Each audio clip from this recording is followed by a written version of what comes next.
Okay guys, so it's wet out here, another rainy day, second rainy day in a row for little Sterling here, but it's good. He's getting his paws wet. There's a nice little brisk air here. It's good for him to get used to these things now. He's trembling a little bit, right? But that's okay. We're gonna go inside, we're gonna warm him up. We did put a different harness on him yesterday because we happen to have it, okay?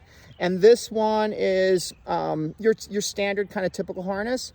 The other harness we had on him, the fabric one, he was itching a lot yesterday, and I think it was just a little too big for him. And this one, we're gonna try him out, get him used to different harnesses as well. One of the things we didn't cover with these guys is not to let these guys sleep in your bed at all for the first 6 months, even if that's your ultimate goal. I don't recommend it, but especially when we're still working on independence training.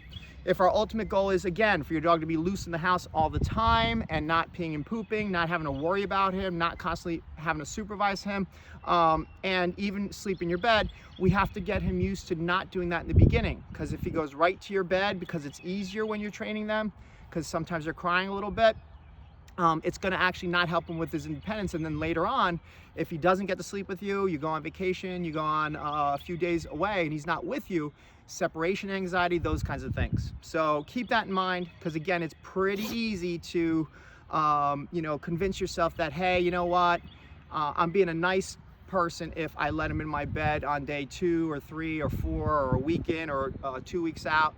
You know, sometimes I'll tell people the first couple days when they first come to you and they're 9-10 weeks of age or 8 or 9 weeks old, I wouldn't mind them being in the crate in your bedroom.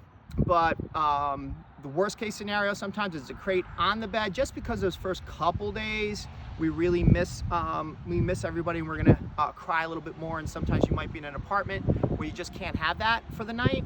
But really quickly wean them from crate near the bed to crate off the bed to crate in a different room.